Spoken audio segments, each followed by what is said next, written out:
लेकिन रख लो पकड़े कैसे। नमस्कार दोस्तों, स्वागत है आप सभी का आपके चैनल मैथ विजय पर। और मैं आप लोगों को एक एसएससी जीडी की सीरीज कंप्लीट करवा रहा हूं। तो आप लोगों को कैसा महसूस हो रहा है? जैसे आपने जो भी पुरानी सीरीजें देखी हैं तो उससे आपको कुछ बेनिफिट मिल पा रहा है? और अगर मिल पा रहा है तो प्लीज़ उसे कमेंट करके बताइए, ताकि मुझे भी पता चल सके कि मैं आप लोगों के लिए कोई थोड़ा अच्छा सा काम कर पा रहा हूँ और उसी सीरीज को आगे बढ़ाता हूँ। और आपका जो वर्क है वो मैं कंप्लीट करवा रहा हूँ। तो इसी में से कल मैंने 6 क्वेश्चन पीछे के करवा दिए हैं और 7वां क्वेश्चन जो है उसको मैं करवा रहा हूँ। तो आइए देखते हैं इसको हम किस प्रकार से करेंगे और कैसा क्वेश्चन है। तो क्वेश्चन मोस्टली आपका ये प्रॉफिट एंड लॉस का क्वेश्चन है और ये कह रहा है कि एक दुकानदार है और उसने क्या किया, 25% की छूट दी, डिस्काउंट दिया, और इसके बाद में इसको 40% का लाभ होता है। तो ये कह रहा कि मार्ट प्राइस और कास्ट प्राइस से कितने प्रतिशत अधिक है, कितना इसने अंकित मूल्य से क्रय मूल्य को ज्यादा रखा है, ये पूछना चाह रहा है। तो यहाँ पर देखो, ये आपसे कह रहा है कि जो आपका मार्ट प्राइस, जो भी छूट आपको मिलती है वो कहाँ पर मिलती है? छूट आपको अंकित मूल्य पर मिलती है। तो अंकित मूल्य आपका क्या होता है?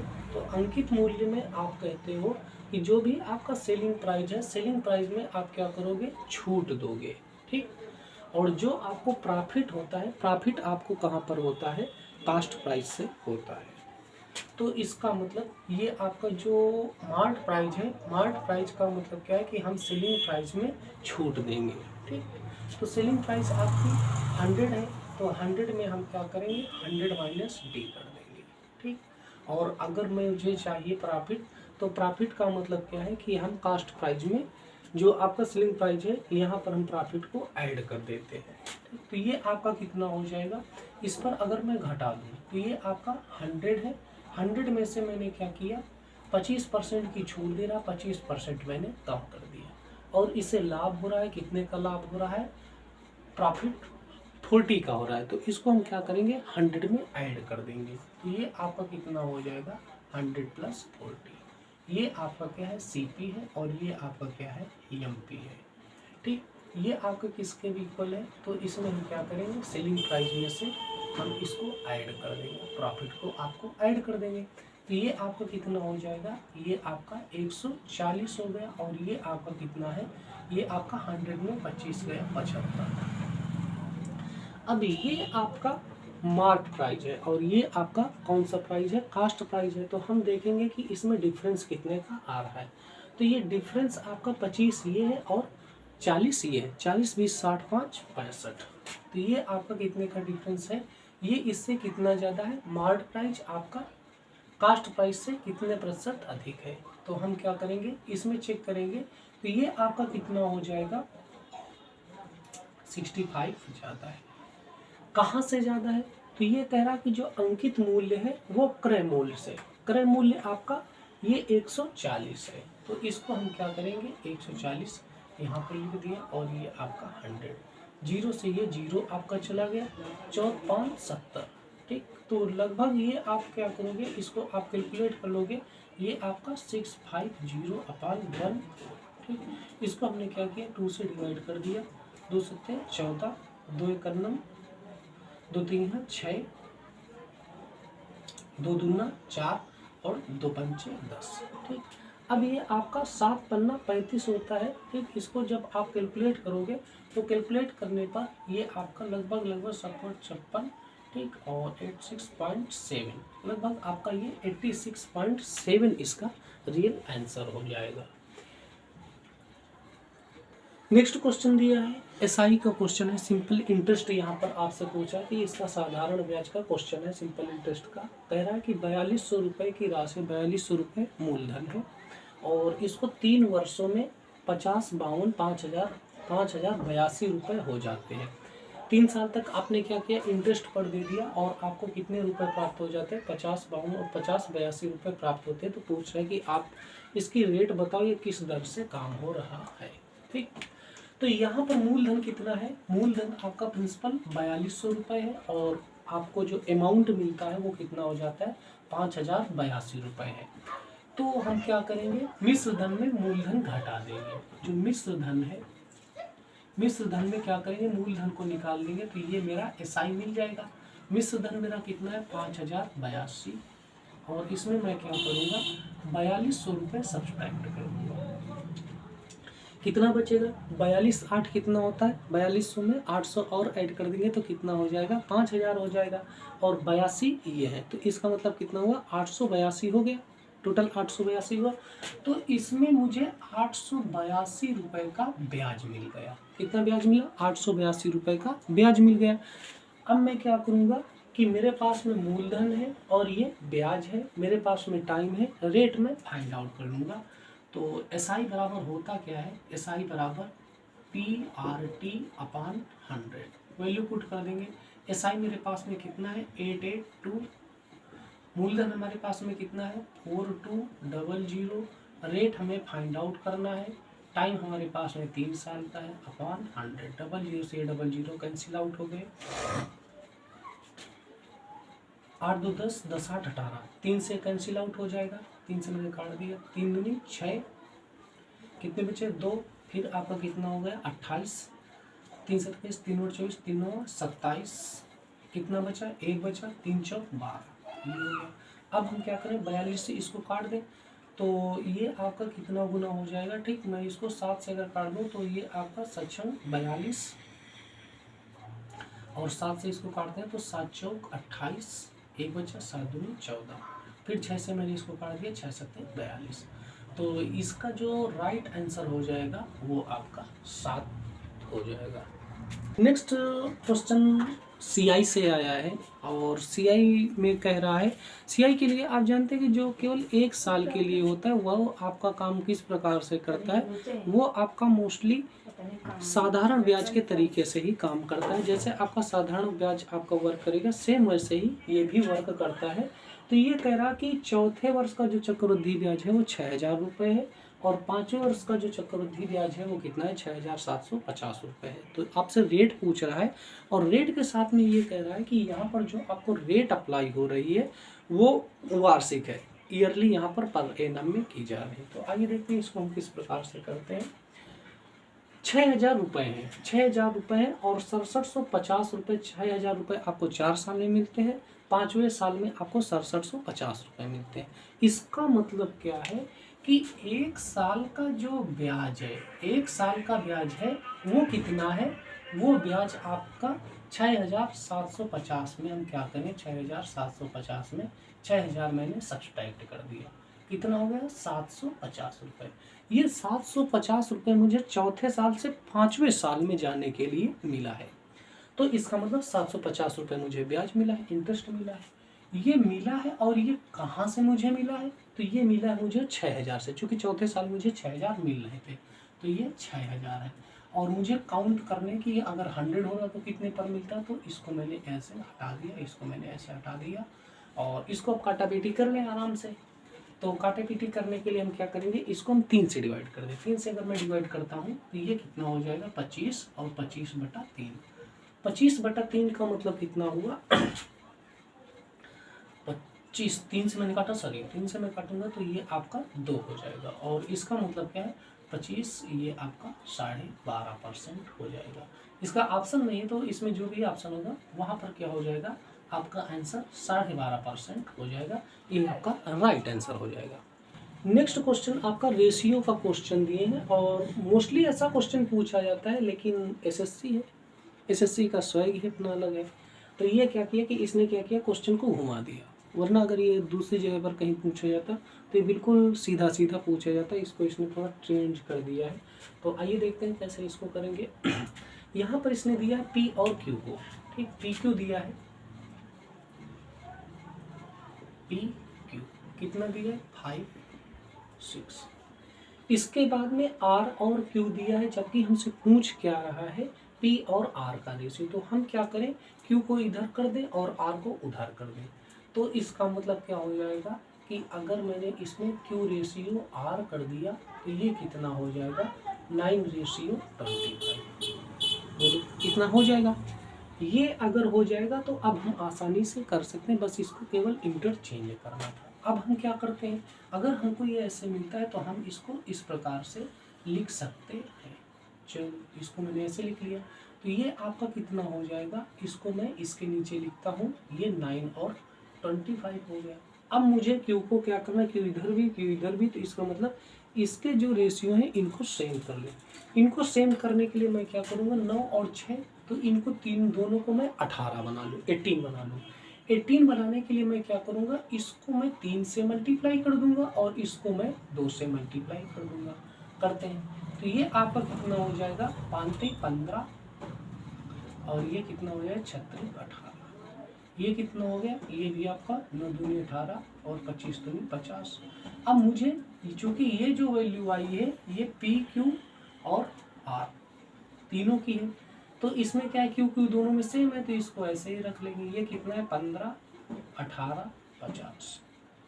ये आपका कितना हो गया। अब मुझे क्यू की जरूरत नहीं, पी आर का पूछा तो पी आर को हम रख लेंगे 15:50। इसको हम 5 से काट देंगे, 5 3 15 5 9 50, 3:10। तो हमारा जो फर्स्ट आंसर है ये हमारा सही हो जाएगा। नेक्स्ट क्वेश्चन फिर रेशियो का ही दिया है और इसमें भी ये क्या करवाना चाह रहा है, रेशियो को सेम करवाना चाह रहा है। आइए एक बार इसको चेक करते हैं। ये देखो कह रहा है एक्स वाई और वाई जेड तीनों को एक साथ मांग रहा है। इसका मतलब क्या है, वाई वाई दोनों में सेम करना है। अब वाई वाई अगर मुझे सेम करना है तो इसका मतलब क्या है, यहाँ पर 5 है और यहाँ पर वाई 7 है। 5 और 7 दोनों क्या है, प्राइम नंबर है। तो इसमें क्या करना पड़ेगा, डिजिट को इंटरचेंज करना पड़ेगा। इंटरचेंज करने का मतलब क्या है कि यहाँ पर मुझको इसको 5 से गुणा करना है और इसको 7 से गुणा करना है। ठीक, तो मैं इसमें किससे करूँगा, 5 से गुणा करता हूँ तो 11 5 55, तो लास्ट में 55 होना चाहिए। 55 दो जगह पर है, इसमें और इसमें। ठीक, अब मैं इसको करूँगा 11 से, तो 11 से अगर मैं इसको करता हूँ तो ये तो जो आपका 7 है तो 7 7 मिलकर के 49 हो जाएगा। अब यहाँ पर भी 49 कर दिया, यहाँ पर भी 49 कर दिया। ठीक, तो मतलब लास्ट वाली डिजिट आपको चेक ही करना है। अब मैं क्या करूँगा कि इन दोनों में मुझे सेम करना, 7 पन्ना 35 हो जाएगा, तो इसका मतलब 35 इसमें 30 इसमें। ठीक, तो ये आपका डी आंसर हो जाएगा। इसको आप इस प्रकार से कर सकते हैं। आइए अब आपका जो बेसिक तरीका है उससे भी कर लेते हैं। हम इसको क्या करेंगे, एक्स वाई कितना है 7:5 और दूसरा आपका क्या है y/z, ये आपका कितना है 7:11। मैं क्या करूँगा, इसको इससे गुणा कर लूँगा, इसको इससे गुणा कर लूँगा और फिर इसको इससे गुणा कर लूँगा। 7 × 7 7 × 7, दूसरा 5 × 7 5 × 7, तीसरा 5 × 11 5 × 11, 7 7 जा 49, 5 7 जा 35 एंड ये आपका 55 हो जाएगा। यही आपका राइट आंसर हो जाएगा। लेकिन मैं आपसे कहता हूँ कि आप इसको मेंटल कैलकुलेट करें ताकि आपका टाइम बचे। नेक्स्ट क्वेश्चन एवरेज का क्वेश्चन दिया है और इसमें कह रहा कि 12 साल के एक लड़के को हटा दिया गया और उसकी जगह पर एक दूसरे लड़के को ले लिया गया और उस बच्चे के जाने से और इसके आने के बाद में क्या होता है कि जो 18 लड़के थे उनकी 1.5 साल आयु बढ़ जाती है। अब ये अगर 12 साल का बच्चा गया था और 12 साल का ही बच्चा आता तो एवरेज में कोई भी प्रभाव न पड़ता, लेकिन हुआ क्या कि इसमें सबका एवरेज बढ़ जाता है। कितना बढ़ जाता है 1.5 साल बढ़ जाता है। तो 18 लोग हैं, 18 लोगों की बढ़ी कितनी, बढ़ने वाला है 18 का नंबर 18, मतलब 18 साल ये और 5 का मतलब क्या है 6 महीने और। ठीक, तो 18 का आधा कितना हो जाएगा, 5 का मतलब ये इसका आधा कर दो तो 18 और 9 कितने हो गए 27। तो 27 साल तो इसके केवल वो एज है जो इसने बांटने में दे दिया। इसका मतलब क्या है, ये 18 और 27 साल एज ज़्यादा लेकर के पहले आया है और 12 साल ये उस बच्चे की लेकर के आए। तो 12 ये और 27 ये कितने हो गए 39। नहीं समझ में आया, एक हो सकता है ज़्यादा तेज हो गया। फिर से आप समझने की कोशिश करिए। अगर एक 12 साल का बच्चा गया तो 12 साल का गया है और उसके स्थान पर अगर 12 साल का ही आता तो कोई फर्क ना पड़ता, सेम रहता। लेकिन हुआ क्या है कि ये जब आया और आने से क्या है सबकी 1.5 साल एज बढ़ गई। तो बढ़ने का मतलब क्या है, वो ज़्यादा लेकर के आया हो तभी बढ़ी होगी। तो 1.5 साल बढ़ी है एज। अब जो बढ़ी है तो कितनी बढ़ गई, तो 18 लोगों में 1.5 के हिसाब से 18 का नंबर 18 और आधा इसका और तो 9, तो 18 9 कितने हुए 27। 27 साल तो इसने बढ़ा दी, 12 साल और लेकर के आया होगा, तो 27 12 39, तो यही आपका राइट आंसर हो जाएगा। तो इसको देखिए करेंगे कैसे। ये आपका 12 साल एज है, ये वाला बच्चा जो है ये गया है, इसके जाने और उसके आने से कोई फर्क नहीं पड़ता, एज इतने पर ही काउंट होती। अब इसने क्या किया है कि 18 लोगों की एज को बढ़ा दिया है। कितना कितना बढ़ाया है? 1.5। तो इसने कितनी एज बढ़ा दी है? 18 का नाम 18 और आधी साल और करना है, तो 18 का आधा कितना हो गया? 18 ये और प्लस 9 और आ गया, तो ये आपका कितना हुआ? 27। तो 12 साल ये है और 27 साल ये है। 12 और 27 आपके कितने हो गए? 39। यही आपका राइट आंसर हो जाएगा। नेक्स्ट क्वेश्चन फिर एवरेज का दिया है और इसमें कह रहा है कि 8 संख्याओं का औसत 44 है। यदि प्रत्येक में y जोड़ दिया जाए तो औसत 47 हो जाता है, तो y का मान ज्ञात करिए। ऐसे क्वेश्चन के लिए मैंने आपको बताया है कि अगर किसी भी संख्या के जोड़ने, घटाने, गुणा, भाग करने से उसके औसत में प्रभाव पड़ता है, तो उसी संख्या का उसी संख्याओं के साथ में जोड़ते हैं, घटाते हैं, गुणा करते हैं, भाग करते हैं। तो ये कह रहा है कि 8 संख्याओं का औसत 44 है और 44 से कितना हो जाता है? 47 हो जाता है। और यहाँ पर आपने किया क्या है? जोड़ दिया है। तो 44 से आप 47 बनाने के लिए क्या करोगे? आप इसमें कुछ ऐड करोगे। क्या ऐड करोगे? 3 ऐड करोगे। तो इसमें ये जो y ऐड कर रहा है, ये y आपका क्या है? ये y आपका 3 है। तो अगर आपको कॉन्सेप्ट क्लियर है तो आप इसको बिना पेन चलाए भी कर सकते हो। इसका राइट आंसर कितना हो गया? 3। Next question work and time से है और यहाँ पर कह रहा है कि ए तथा सी, सी तथा ई, ए तथा ई मिलकर के एक काम को क्रमशः 120, 80, 160 दिनों में करते हैं, तो तीनों मिलकर उस काम को कितने दिनों में करेंगे? यहाँ पर ध्यान देने योग्य बात ये है कि ये कह रहा है कि ए तथा सी, ए सी मिलकर के 120 दिन में करते हैं, सी ई मिलकर के 80 दिनों में, ए ई मिलकर के 160 दिनों में, मतलब दो दो लोग आते हैं जोड़े में और इतने इतने दिनों में करते हैं। अब कह रहा है कि ना ये जोड़े में ना है, एक साथ आए और मिलकर के काम करें, तो कितने में होगा? आओ देखते हैं कैसे करेंगे। तो ए तथा सी मिलकर के, ए मार्कर नहीं चल रहा है, धीरे धीरे चलने लगेगा, ए प्लस सी, ए प्लस सी मिलकर के कितने में कर रहे हैं? 120 में कर रहे हैं। ये ए है और ये सी है, ये मिलकर के कर रहे हैं। इसके बाद में सी प्लस ई जो है वो कितने में कर रहा है? वो आपका 1/80 में कर रहा है। और ए प्लस ई जो है ये कितने में कर रहे हैं? 1/160 में कर रहे हैं। तो इनको मैं एक साथ ऐड कर दूं तो एक ए है, एक ए है, तो इसका मतलब ये कितना हो जाएगा? 2a। इसमें सी सी 2 है, तो ये आपके कितने हुए? 2c और ई ई कहाँ गया?